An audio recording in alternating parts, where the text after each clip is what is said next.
Hi, I'm Lori with To The Trade, and we have Niall here. Hi, Hi, Niall. I'm How are you doing? How is your good. summer so far? Good, good, Good, going good, good, good. going good. Yeah, Yeah, almost over. School's very gonna soon, start. very soon. Yes, and we have Jude Charles with us, who's very exciting because Jude has been doing these great docuseries for people in the interior design industry, not just designers, but designers and construction experts, builders, general contractors, and they are so good.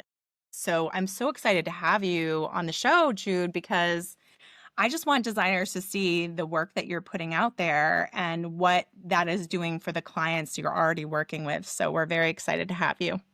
I'm excited to be here, Lori. This has been a long time coming. We got to sit together on a panel earlier this year at High Yes. Point, and yeah, just excited to be here and go deeper in this conversation. Absolutely. So you have been doing these incredible, just to give people the backstory, these incredible docuseries for designers. And it's something that we're constantly talking about in the industry is how to articulate the full scope of what an interior designer does. So many people have this idea of what design is from HGTV, or maybe they have just some sort of preconceived notion about what Mhm. design is.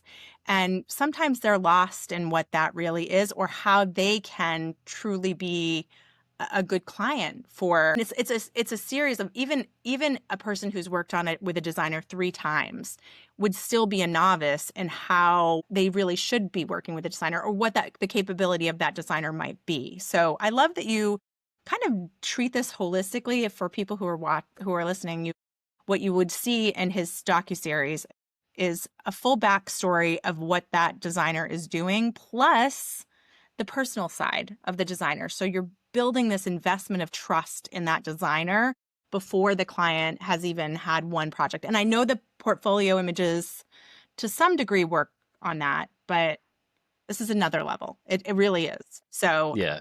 I'm so excited. But can you tell us, you filmed some of these beautiful docu-series for interior designers, but before you dig in to that strategy, let's take a look, what was one of the very first projects that you did in this sort of industry that made you go, this is the industry I really want to concentrate on? So in 2013, I worked with an interior designer where I live, which is in Pompano Beach. And that interior designer specifically needed to be able to show clients why he's great at what he does, right? So Right. he had been designing for a very long time, really great projects, but like many designers today, all he had was portfolio pictures.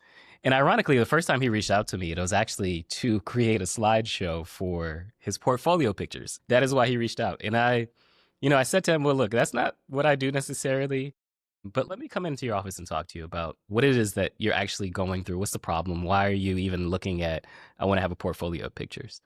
And his issue was similar to what you're talking about, which is that clients just don't understand what he actually does, him and his team. So that was in 2013. We did this docuseries, 3-part docuseries, and we ultimately ended up working together for 3 years. But in 2021, when I first met LuAnn actually in 2019, but in 2021, LuAnn and I worked on a docuseries Yes, for I watched hers. right, Absolutely. Yeah. right.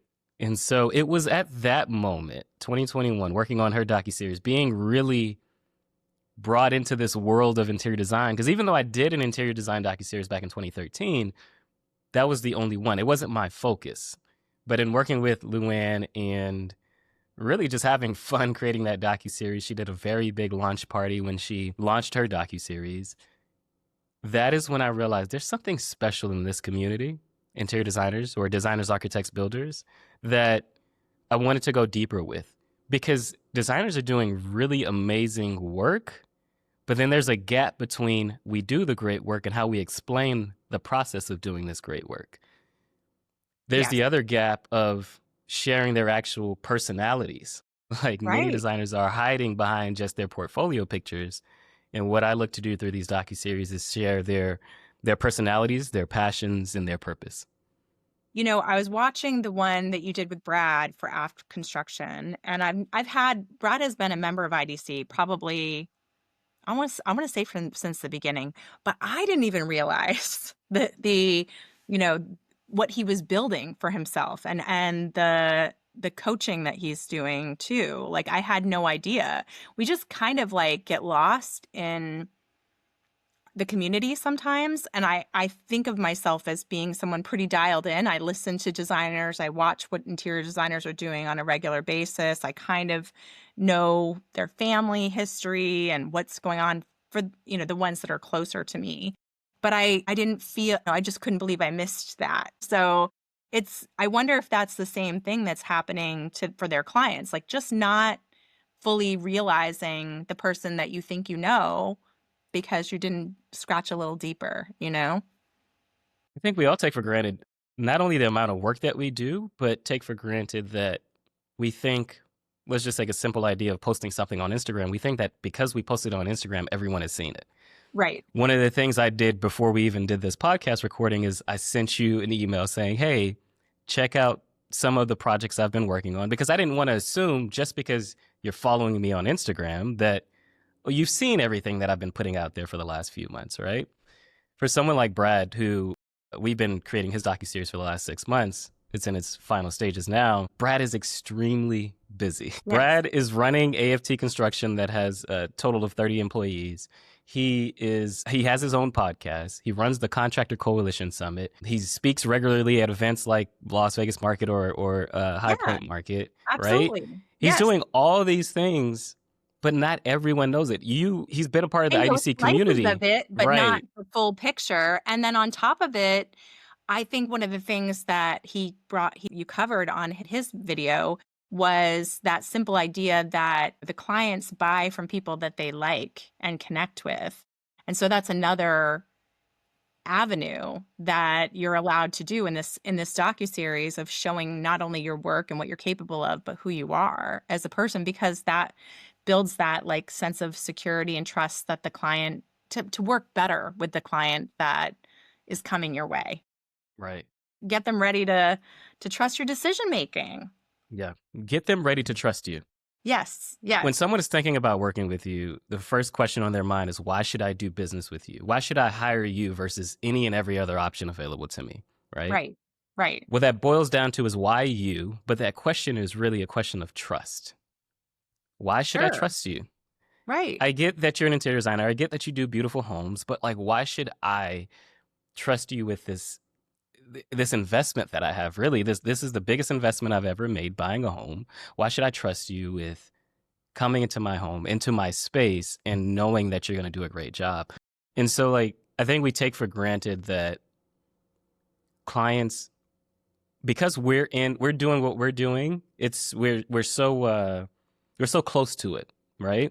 It's kind of like the way that I do docuseries. Part of the reason those behind the scene trailers that you've watched, the reason that I do those is because the number one question I get, no matter who I'm talking to, why a docuseries? Why this long form in a world where we're told that short form is the way to go? People don't have long attention spans. Why a docuseries? The reason I do those behind the scene trailers that I've been putting on Instagram is to explain why a docuseries, to explain and not allow people to I don't want to think that people just get it. Right. I want to make sure to break it down for them. And I think as creatives, that is the same thing interior designers need to be doing, is break it down for your clients, educate them. Don't assume that just because you've been doing this for 20 years, they just need to trust you. Educate them on, hey, this is what we're going to do, but more importantly, this is why we're going to do it this way. Right. And some of those behind the scenes moments or capturing the family, have you found that has there been a moment in those series, maybe even with LuAnn's, that you were like, this is a side of you that other people probably never see? Is that why you brought those into the docuseries? Yes. The designers would think that that's what their clients want to know, but I think it is. I think you're right. Yeah. How do you trust someone that you don't know?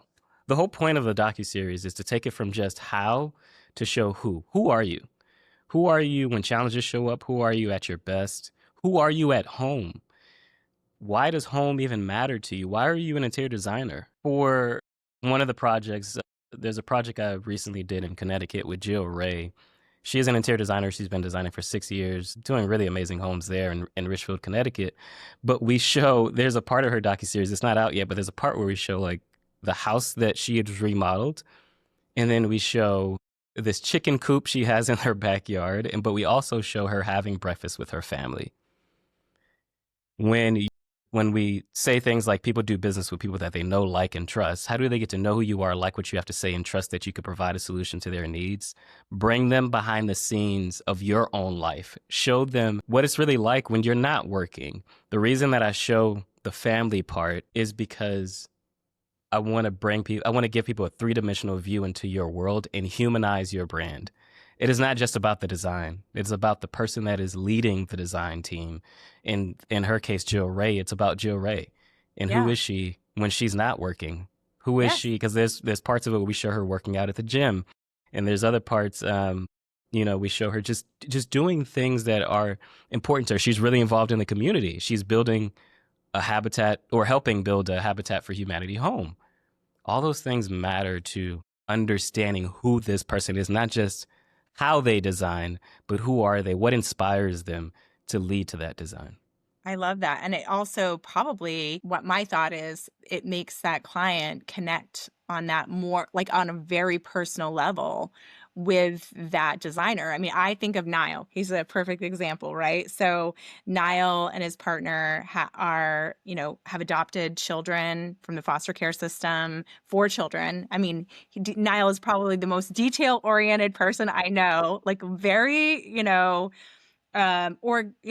he wouldn't say he's organized, but I think he's very organized compared to me. And he's regimented. He likes a system and he likes that flow, but he's got the biggest heart. And there's no one that's going to care more about the person. He tries to always he's open-minded and tries to look for ways to almost, know you on a deep level and care about you on a deep level. And he'll change his mind even if he thinks I've seen that about you, Niall. And Yeah. even though he's very orderly, he can be convinced of, something different. And then he has this whole other side of him that is so musically minded and so streetwear and music. And that's part of his aesthetic and style. And I would love, like, his clients to know the full picture before they work with Niall, because they might see regimented and think that he's not flexible, and he's incredibly flexible. You just have to work. He has to understand why, right? Like, that's his. So it's funny you say that, because but I think that's where we get tripped up as designers. Laura, you and I've had this conversation before. Like, I think it's two things. I think the one thing is, like, it's like air to us, right? Like, it's like saying, I don't know, like, talk about how you breathe. It doesn't occur to us to talk about what we do, because it's just, like, when I check into a hotel, like we were just in Hilton Head, like when I'm in there, I walk in and I'm rearranging the suite, not because it's like go in and rearrange, just because it's innate, it's in me, right? If I'm at somebody's, like, home and they're like, don't mind me, and I'm just looking around, I'm like, that's a choice. It's not that I'm judging, it's just in you, right? So it's like, talk about what I do. It's weird, and I think this is for all designers, because it's just who we are almost. And then for me, I don't know about other designers, it's the dichotomy of me. Like, I always tell people, like, I love chintz, but I also love trap music. And so, like, how do you tell that story? Like, what, you know what I mean? It's like Barbara Streisand, Jay-Z. It's like, and I love them both. And so, like, how do you tell that, like, how do you tell that story? Do you know what I'm saying? So Right. I think that's what, Yeah. and so, me, Lori, I get in my head, and so then nothing ever materializes, and then it's just like this little dinky Instagram post of a vase. Right. And it doesn't feel like a Yeah, cohesive brand of who Niall really is, even though he's showing bits and pieces, Right. and you might know, but I guarantee you there's probably a huge number of followers that don't know. I mean, I know yeah, Niall really well because we spent so yeah. much time together, but I guarantee you there are a lot of designers who don't know him as well as I do, and But even though but he's had a podcast for 2 years. to your point, I think so. Now said something that's really important. We get in our heads about what do we share and why should we Yeah. share it, right? The other thing that I noticed, Lori, with how it's easy to say Niall has a big heart, which is just a statement, versus Niall adopted 4 children. Yeah. That tells me a completely different story about who Niall is. That helps me understand he has a big heart. That helps me understand the complexities. We are all, as human beings, we're complex. Barbra Streisand versus trap music, that is two wildly different worlds, but we're all Yeah. like that, Yeah. right? Most people that see me, they know that I'm very calm, cool, collected. But on the other side of that is I love adrenaline-filled activities like skydiving, right? And so two very different worlds, but I share that to allow a person into my world. We are all complex in the very same way. But when clients are thinking, why should I work with you or why should I trust you? They're thinking about that. They're trying to think about those two sides, even though they may not say it consciously. They're thinking it subconsciously. There's this person that I know is complex because all human beings are complex. How do I know this is the person I really want to work with? We're going to have fun working with. It's not just about the design that's going to be beautiful. Many designers can create something beautiful, but will we have a fun, enjoyable experience? Will you understand me? And part of that is sharing the complexities of, well, here's one type of music I love, but here's another type of music I love as well, to show that you have a range. It's like what you said about whether or not he's flexible, Lori, right? Like when you understand that he does have this range with music, that also communicates there's flexibility. There's certain stories you could tell, stories about a very specific moment in time. That's what a story is, a very specific moment in time. There's certain stories you could tell to be able to communicate the flexibility without just saying, oh, I'm a flexible person. You can trust that I'm a flexible person, right? Right. Right. Yeah. How do you, Yeah, and I think that but that's I guess the yeah. question for me is, and this is again, I guess getting back into my own head, how do you get designers to understand that? 'Cause I think a lot of us don't understand that. I think a lot of us get into, because this is a service oriented field, right? And so we get into the work. And so I think which is weird because we are attached to the work. So we get really like, if you don't like the work, then you don't like us. But at the same time, it's almost like you don't want us, you just want the work. So it's weird. It's that whole like, how do you get designers to understand that no, they do want you and they do want the work? Like how does that, you know what I'm saying? Because it can be mind I do tripping. understand it.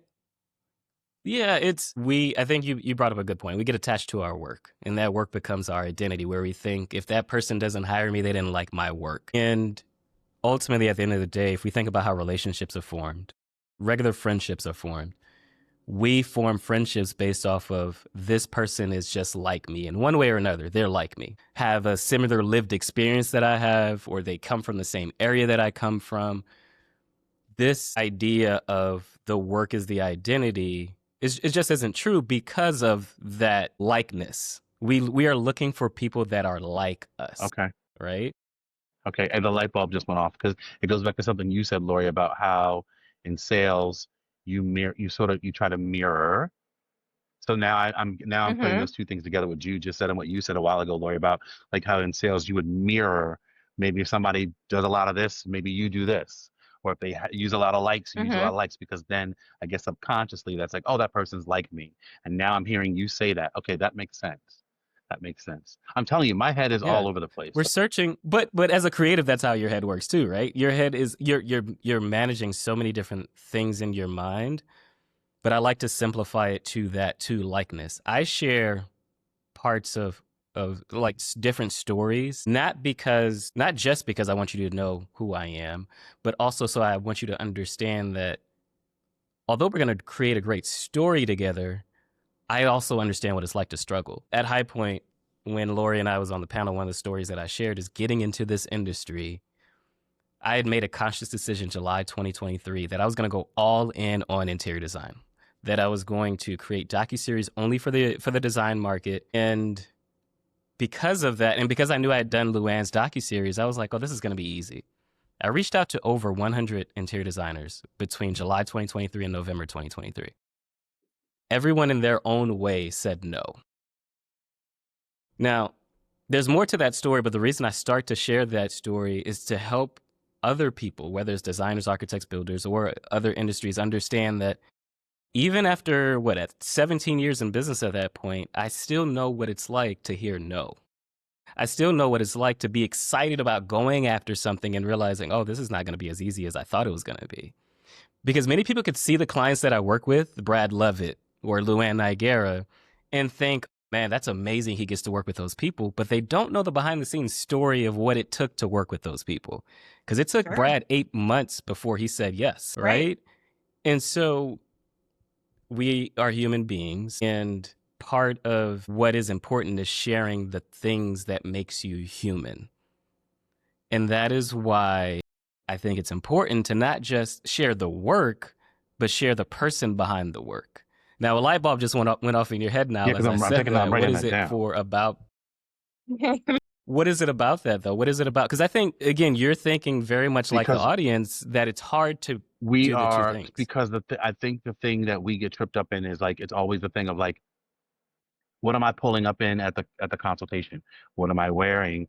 How do I shake the hands? Do I have a manicure? What is my fragrance? Like, how am I moving and maneuvering throughout this whole experience? And it's a perfectionism. It's a dance of perfectionism, right? And so for you to say, share the thing that makes you human, that is almost a direct, it's like the direct antithesis, the complete contrast to what we as designers believe that we are supposed to be doing. But it also solidifies the idea that, yeah, you are separate from the work because the work in it, it's in a way is supposed to be perfect, right? Perfect for them. You are not perfect. You are supposed to be human and flawed and all. And so I think that's where a lot of us we forget because we sort of meld ourselves into I'm a designer, I design. And so we walk around trying to be perfect. So that light bulb just went off, you know? And then it goes back to like, so Yeah. then what do you share? But that was huge. That was huge for me. I want to just address like what I would think is the sort of elephant in the room situation because I know designers so well.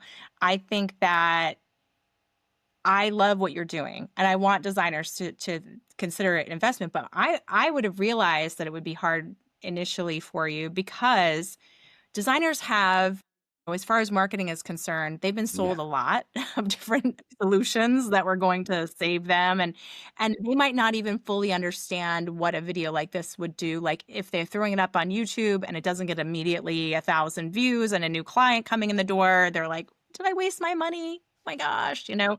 And because they're waiting for that ROI to be instant, they have been burned probably 20 times before if they've been in the industry for 20 years. Once a year, they've spent, $5,000, $10,000, $20,000 on something that didn't work for them.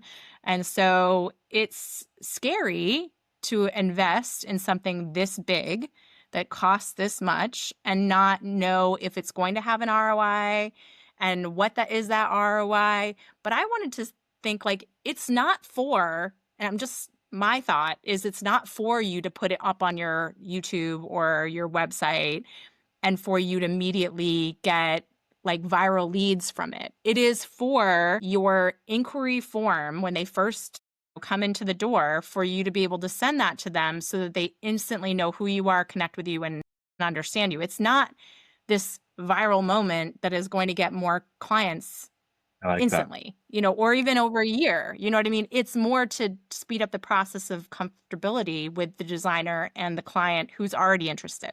That's what I Agreed. see. I Yeah. like Agreed. that. And to that point, it's a docuseries is about allowing someone to meet you before they ever meet you, right? Right. So they get invited into your world. But to your point of designers not knowing how does this work, how does this fit, Brad had the same question. The reason it took Brad Lovett 8 months to say yes, his biggest question was, how does this? Brad does a lot of content already. He's got a YouTube page. He's got a big following on Instagram. But how does this fit into all of this content I'm already creating? Or how does this fit into the business that I've already created? And to your point, it is exactly that. It is not really about it going viral as No. much as, again, allowing someone into your world, allowing them to see the human parts of you. And Brad Levitt's story that many people don't know, you probably don't know it either. 2 years ago, Father's Day weekend, Brad had a stroke. And when he had that stroke, he could not move his legs. So transported to the hospital and had to spend a day in the hospital. And of course, you see Brad today, and he doesn't look like he's ever been through a stroke. But we start the docuseries there talking about that story because it humanizes him. If you see Brad and you see the multi-million-dollar homes that he's building, you see his beautiful children, he has 6 children, you see his family, you see his team and how everyone loves him, that puts him in the perfection category. But what makes him human? What makes him real? It is this story, and there's other stories that we tell, but it's this primarily the story of him having this stroke and how he had to recover from it. Right. Well, I think to me, that also tells me another story that I'm very passionate about. And Niall and I started this podcast because we saw designers feeling burned out. And I think oftentimes we're taking care of everyone else. We're not paying attention to our own health, our own, lives. And so sometimes that is actually kind of common in this industry where there will be a stress related health problem as you get a little older because your work is so intensely um, emotional. I mean, you're really constantly putting out fires. That's part of the job of construction and design. And so that's a very high stress job. And people wouldn't consider it that. They think it's like we're picking out little things and that it's not an emergency. No one's dying if the furniture is late, that kind of thing. But it is like, there's a Right. timeline and there's big budgets on the line anytime that something's late. That kind of pressure can really have an impact on a person's health.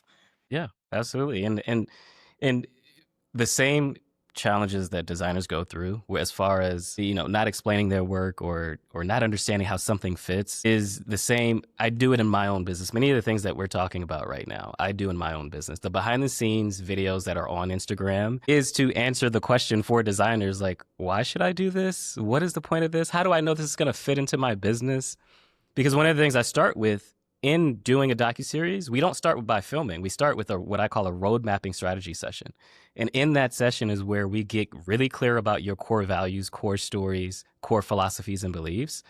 But then we also map out the marketing. How is this going to fit into your business that you currently have now? Not everyone has the same ambitious.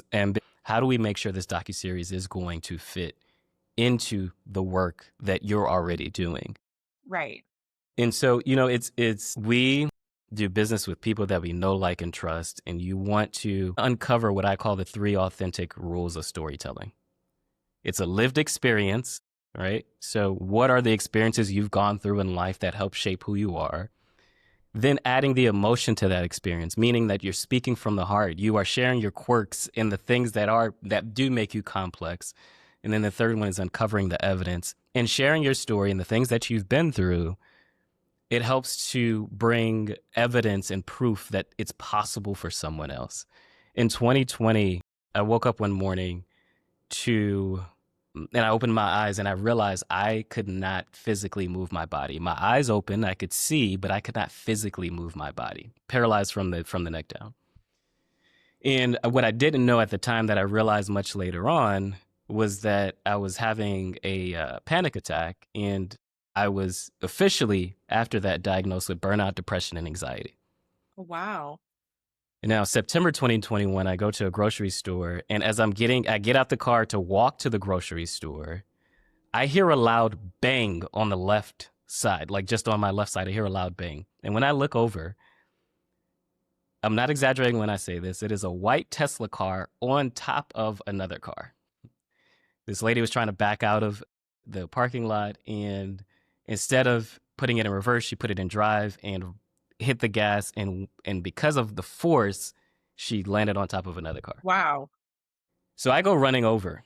Now, I mentioned this is September 2021. I'm still recovering from burnout, depression, anxiety. I go running over, and there are these 2 guys just standing out there looking, and I'm like, did anyone call 911? These 2 guys that are standing outside, they're stunned, not saying a word. So I asked again, did anyone call 911? They're not responding. I end up calling 911. Fire truck comes. They're trying to figure out what to do. What I didn't realize at the time that I called 911 is that this car was on top of one car, but it was leaning on another car. In that other car that it was leaning in, there were 3 people trapped inside. My Luckily, goodness. everyone came out safe. Even the lady that was in the white Tesla, she came out safe. The important part of that story is that on that day, I was headed to the grocery store. I'm trying to recover from burnout, depression, and anxiety. My therapist is telling me I need to work differently because at that point, I had been in business 15 years. And I prided myself on the way that I work. I prided myself on that I could work long, hard hours and all these things. But in that moment, I realized that who Jude Charles is has nothing to do with the work that I do. I realized that in those crazy moments that I do come with a level of calm that helps people through chaos, right? And that was a moment I needed most. I felt like it was a God wink. It was like one of those things I needed most to help me recover from burnout, depression, and anxiety. Now, again, I tell that story. Why do I tell that story? It is to help people understand that I am just like them. When you mentioned burnout, it immediately brought up in my mind, like, oh, yeah, I've been through burnout. And not only Right. have I been through burnout, how did I recover through burnout? When I say that you uncover the evidence, I mentioned the 3 rules of authentic storytelling: a lived experience, emotion, and uncover the evidence. When I say uncover the evidence, it is to help others understand that it's possible to not only go through burnout, but recover from burnout and recover much better. Right. Well, you'll find that is a common thread, and I feel in interior designers, because it's such a people service industry that I feel like so many of them would identify with, like, you're giving, giving, giving. You're giving to your family, you're giving to your business, you're giving to other designers, and then you're giving to your husband. And then at the end of the day, you're not giving to yourself. You're not even forgiving yourself for anything that you think you're doing wrong. If you think that I didn't send that invoice out on time, and I should have done this. So you build stories in your head too of that you're the person that's wrong and everyone else is right and you're behind the 8 ball and everything else, and it snowballs for designers, I think. It's not an overnight thing. It's a 20-year buildup or a 15-year buildup of taking care of the world and almost being an emergency worker in that moment. Like, you were that emergency worker for in that moment. They're doing that on a day-to-day basis with the client side. Like, everything feels like an emergency when there are emotions involved and money is involved and timelines are involved. And so, I feel like that's something that is very, very common for designers. And I love the idea of this sort of being a tool that will set the groundwork for the clients maybe to have a little bit more compassion for the designer in that process, because I think that that might be helpful for if once you see this person as a human being with, they're not just the professional I hired to do my project, but they have 4 kids they're taking care of at home that have, needs, and they have a partner, and they are a business owner, and they are navigating a stressful situation, and it is just furniture at the end of the day. I feel like it creates not only like that understanding, but also empathy Right. for that person when things do go wrong, because inevitably they will. And, oftentimes what ends up happening, and I know you can't measure this, but I wonder if they have this, let's just say, like, in the process, they've got an inquiry form that comes into the designers, and you're sending out your docuseries to say, here, just learn a little bit about me before we go forward. And then they've watched it. And then you send over your intake form or whatever that might look like. And then you start to cultivate them, whether or not that at the end of the project has resulted in more patience or more money for the designer, because they're not having to shave everything off all the time because they're trying to gain empathy, because Throughout. that's what I see that designers are doing. They're buying the empathy through the Yeah. process. Yeah. Yeah. There is, no, you can't measure it. I haven't been able to measure it completely, but You there can't, right? is. Because it's like I'm sure there are moments where they're like, oh, I know he had a stroke, so I'm not going to Mhm. be so mad Mhm. that there's a delay. I mean, it's at the end of the day, what is it? It's going to be 2 weeks. Who cares? You know what I mean? Yeah. Just Yeah. because But there are, it's underlying. It's not like not necessarily like that connected of a thought, but you know what I mean? Do you know what I mean? yeah. The thing I was going to say is that you can't necessarily measure it throughout, but we all have had it happen before where if it's much easier in the beginning, the project itself is easier to work through, right? And part of making it easier to work throughout, even when challenges show up, is to build that trust in the beginning. Not Right. trying to build it over time, but really. So, part of the reason I go through road mapping in the very beginning with my clients is I am building that trust in the very beginning. I want them to understand, yes, in theory, we're creating a video, like bare basic, we're creating a video. But really, there's so much more that goes into this that I want them to understand. They're going to have a transformation throughout this. Like Mhm. part of part of what I love that I'm doing is that I am documenting their legacy now, not when they die, not later on 30, 40 years from now when they retire, now. Because part of what we do is we interview their clients, and their clients are telling stories about what it's like to work with them. But those stories aren't just, this designer gave me a beautiful home. It's the stories of what the relationship was like. It's the stories of how comfortable you made them feel. It's the stories of what is it that made the big difference. One of the questions I love to ask that always gets a very great response is, can you imagine life without Lori? Right? Yeah. Imagine, like, there was one designer, one client that worked with a designer in California, Newport Beach, and this was the 12th designer that she has gone through.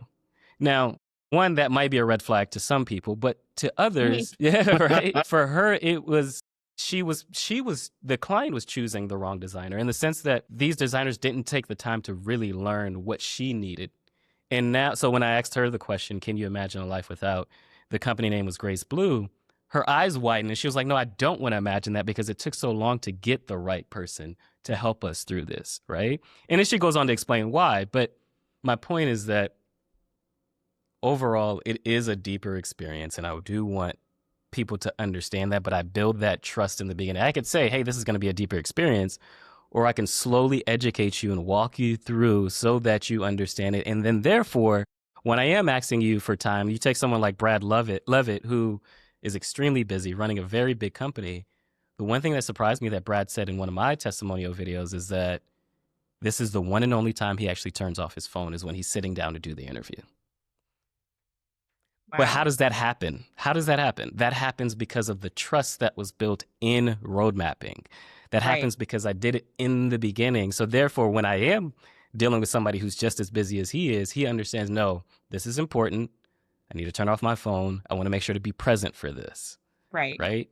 Yeah. And so, but that only happens when you build the trust in advance. Like I said, many of the things that I talk about, I'm doing in my own business. And that is also why I'm adamant about it, having that docuseries, taking people through the journey, helping them really understand what it's like to work with you, so that you can just have fun doing the business you imagine you'd be able to do. Many people aren't having fun. They're just getting through day by day. I want to bring that fire back, that intensity, that fun that you once believed you could have. I want to bring it back. I love that. It's like a warm hug.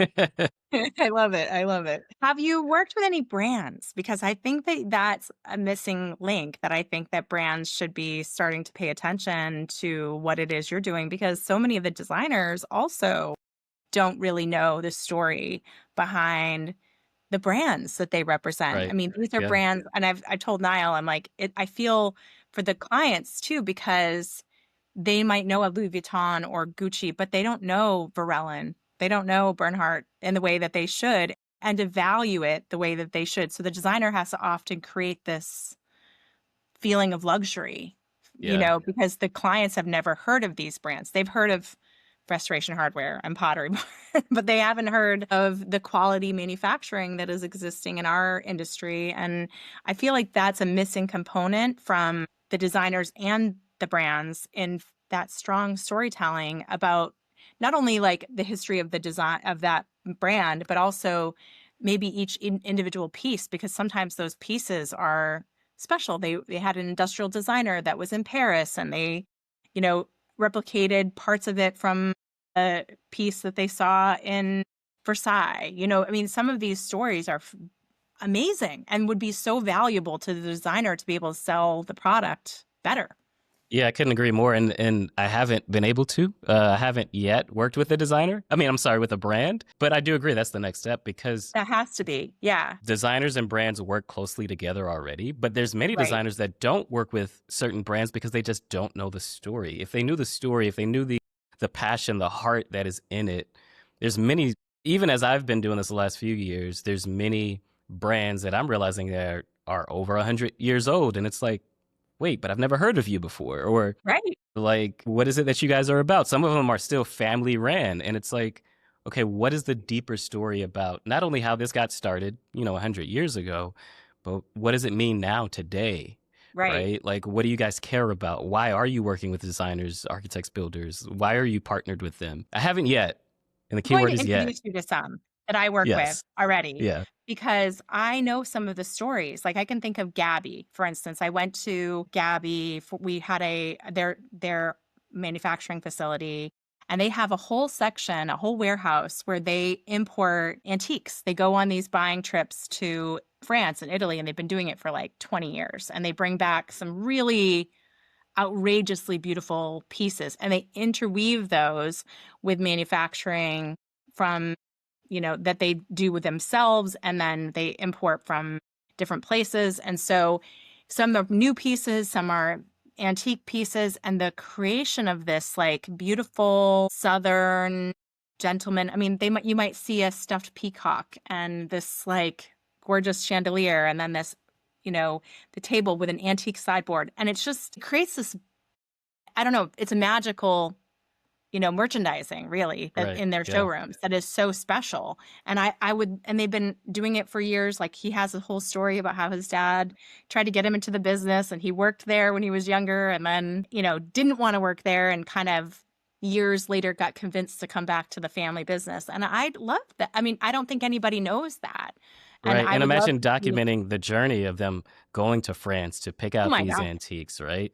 And then bringing it back and then right? So there's that whole journey. Again, these are all the same things I do in my business. The behind the scenes trailer of the docuseries is to show right. you the journey it takes to even get to this beautiful finished docuseries. I mentioned with Brad Levitt, we've been filming for the last 6 months. There are 4 different behind the scene trailers. I only sent you one of them, but there's 4 different ones that show the journey from the very beginning and what we were filming and why we were filming it. So imagine a brand doing that, right? Yeah. Really investing in, and not only just investing in documenting that journey, but then being able to reach more design professionals because of that story. Because there's only so many people that will come to the manufacturing plant, that will come to the headquarters to Right. hear the story. But Well, now not you only have it that, but I documented. mean, Yeah. like, there's resources that are going away too. You know what I mean? Right. Like, Yeah. maybe I was at a showroom in California, the DRC, and they're huge. They have like 30,000 square feet, but the person in charge, like her dad still comes in and he's in his like, it's like Wow. the legacy he knew.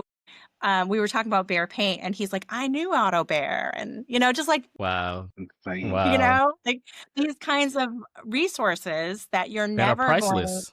they're priceless. And if you Yeah. aren't documenting it and having it in that way that can reach people, really tell that story. And I believe really consumers are desperate to know what's good and why it's good. And so they don't have that ability to really, you can look at furniture that looks beautiful that can fall apart in 6 months, and the consumers are confused. I really think Right. they're confused. Like where they can spend a lot of money on something that falls apart. Yeah, Restoration because hardware. consumers are confused because of noise, though. There's so much noise out there now. And I Is. There think is. the one missing advantage that brands are not leaning into is that that's why it's even more important to be human now, is because there's so much noise, especially with the hype of AI right now, which I'm a believer in AI. Me But too. the one advantage that AI is bringing is that people are going to want, and they want it now. They're desperate for those human connections again, because now you can't tell what's real from what's fake. Right. But when you can tell those stories of 80-year-old dad still coming in to help out, like, you can't, that's priceless. You can't pay for that. You can't even script that if you wanted to. It's something that's unique to that brand, that then it's almost like living rent free in the designer's mind or in the design professional's mind, because now you have this unique story that's captured, that's being told, and that can be told 30, 40 years from now, even when dad is no longer with us, right? But the Right. company Right. is still here, the legacy is still here. And so, yeah, it's again, it hasn't happened yet. It will. I do believe it I will. think it will absolutely, because it will Yeah. be such a win for designers to be able to say, I know you haven't heard of this brand. Here's this video. This is why I'm choosing it. This is why it's special. Give that. I mean, Niall, wouldn't that be amazing if you were able to just if a client was like, I'm not sure, this is expensive. Why should I spend this much money on a bag Baker bed. Like, why is it special? And then Baker has a video of their Mhm. legacy and the quality and craftsmanship that they put into the brand. And you could just email that over to the client and say, this is why it's special. This is Right. an heirloom piece. It's not, you can reupholster it in, 20 years, 30 years, and it's still going to be kicking. It's still going to be going strong because of the quality craftsmanship. I mean, these are meant to be heirloom pieces. We all have like pieces that from our grandparents that lasted, and we all have had furniture that we've thrown in the outside in the bin in 2 years. So like, what is the difference that how Right. can we articulately explain that to that client? I mean, would that be Well, I think valuable, so. I'm Niall? 100%. I mean, I was literally walking with family through my project, and I said to them, "Do you see? I was like, "Do you see now, like what we do? This is just a snapshot." I was like going through like punch list stuff. I said, "Now, do you see? You on the other side are thinking, oh, the designer's taking forever, or why does it take so long to get X, Y, and Z? Or how come?" I said, and it's not that. Do you see all the things that are sort of getting in the way of the greatness, like of what we actually want from you, want for you? I said, and you're my family, and you didn't know that I go through. I said, this is in my own house, like all these obstacles that I have to go through just to get to the end, and it's hard to articulate that. Like I can't go out on a project, or for a consultation and say, hey, this is everything that I'm going to do for you. It's very hard to articulate that. But I think having that documented in video format, sort of behind the scenes, whether it's a product or a process, that's like priceless. That's invaluable. And people are dialed into that. You know what I mean? It's almost like not to water it down, but it's almost like, you sit and watch because my kids are really into it these days. $1 million listing, they're like, oh my God, all the hard work that these realtors, and I know some of it's dialed up, for the television, but they don't realize that, they think, oh, you just go in and you show a house and they buy it and you move on. And it's like, no, not necessarily. There's other aspects to that, right? So I think for us as designers, the storytellers in space, it would be really great for us to tell our story in time, so to speak, like how we move through time. You know, I think it's invaluable. It's Yeah. invaluable. I just want to rip the sticker price off and just like if people are wondering what this costs, I'm just gonna ask point blank, average estimate, what does it cost to do a docuseries? Just so that they know what they're getting into if they reach out to you. I know everyone is going to be different because it depends on how Yeah. long it is and how much time you're investing and where you're traveling. But what would you say ballpark is the average? I know you'll kill me, Lori. I don't want to give ballpark only because I think it's not about it's hard to sell something like this with just numbers, right? Sure, Because sure. it's not about that. Even if I gave a ballpark, Right. it would you wouldn't be able to wrap your head around what is this really, right? You would only think about the number. I don't want to scare people away by any means but I also think that people don't know what they're getting into when it's video because this video have my husband does training management for major companies. So he's always making training videos. So I know the storyboarding that goes on. I know the pre-production and then the post-production and the the editing alone. Yeah. You guys It's an investment, don't know people. how you That's what do we'll just say that. it's like It's an I investment. just want you to know if you're getting into talking to Jude, it's going to be an investment. But but I would guarantee that, and it's not going to be a viral situation where you're putting it up on Instagram, and if you got 200 followers, you're not going to get 100,000 followers in a day. But don't consider it an investment for your immediate, like, I'm going to go viral. It's not that kind of like thing. It is an investment in your potential client being comfortable with you quickly Yeah. so that you can Yeah. do your job the way you want to Yeah. do your job. That I think is the Yeah. investment. That is where the Long juice is, term. because Right. if I Yeah. send that over and that client instantly trusts me or has more empathy for me or isn't mad at me when I'm trying to make a suggestion, have them stick to it. I think that's the outcome that you're producing. I don't think it's just that you're producing a video that tells a story about the designer. You're also doing that. So I You're just want, shortening the time it takes for someone to say yes, right? yes. And I visited a And I designer I believe worked the with. process being Yeah, you smoother make it more too, because palatable, Right. they, honestly. You know what I mean? I don't have to hand you a bunch of right. forms that says, don't do this, don't do that. I don't like it when you do this because you've already seen like just the look on my face when somebody did one thing, you already know, oh, we're not gonna do that. Like we're not gonna do that because he doesn't like that or whatever. Like, when I did HGTV years ago, like my one client came to me and says, "Now, I know you don't like ceiling fans. I know you hate ceiling fans. But so that's the thing I get all the time because I was very expressive about that. Like, I don't like ceiling fans. But now people come to me like, I know you don't like them, but I really need one on my sun porch. And I'm like, it's okay. We can look for a ceiling fan. So it's like stuff like that. You know what I mean? It becomes a different Yeah. Yeah. conversation, and it shortens the time for someone to say yes to working with you. I had a designer in California recently who mentioned she uses her docuseries in the meeting with the client. Like she goes to do the consultation and she uses it there.